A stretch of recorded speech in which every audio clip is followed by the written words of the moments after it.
the book I published that's about unconditional self-love, and it's really based on teaching from A Course in Miracles and what you taught us. And one of the key is forgiveness. And a lot of people told me that that idea was really new, and they were like, you know, if some people abused you, you know, they were like, why should I forgive them? But I explained why it is so important, and forgiveness is really for yourself, and in order for you to accept yourself unconditionally. Could you talk about that?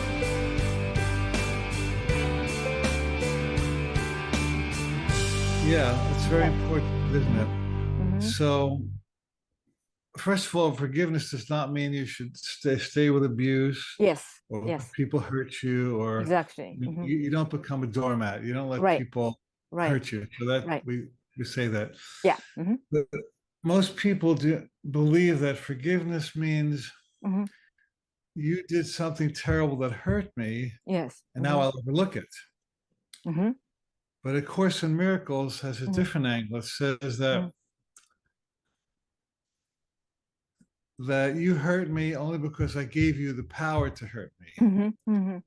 And so I withdraw the power I gave to you. In other words, for some reason, I think that you have power over my life, but that was a mistaken belief. You cannot hurt me unless I let you. So now I will take my power back, and I don't let you be stronger or smarter or more powerful than me.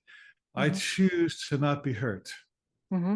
I choose to, instead of seeing myself as a victim, I see myself as a learner. And I want to concentrate on what I learned from that experience so I don't have to repeat it.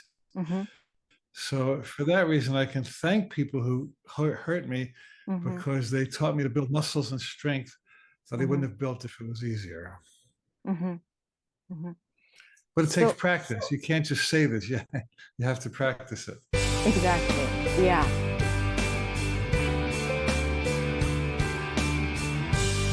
Like Louise Hay, you know, when she was young, her father-in-law, you know, sexually abused her. She was still a powerless child, and for those who had some experience like that, how would you explain? Like, did I have to go through, or? First of all, we start to learn that it's not what happens to us that's important, but what we make of it. And a lot of people who were sexually abused, and it's a very hard situation, they learn to set boundaries, and they learn to say no, and they learn to love themselves and feel innocent even though they felt guilty. So there are many, many layers of lessons that come with a traumatic experience like that. We can explain it by way of soul contracts, which means that on a spiritual level, we make agreements to be with certain people in life. And some of them bring us love and support, and some of them bring us challenge. And the ones that challenge us help us as much or sometimes more than the people who love us. So, and not that we're encouraging any sexual abuse or excuse me, no.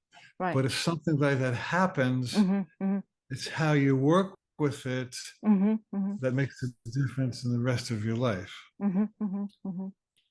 We have in Japanese saying like, there is no challenge you cannot deal with.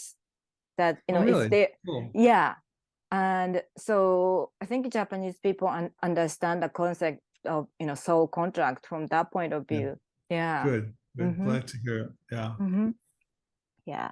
Maybe it's a little bit like wabi sabi, that that, you know, even the sometimes the imperfections make the piece of art even more beautiful.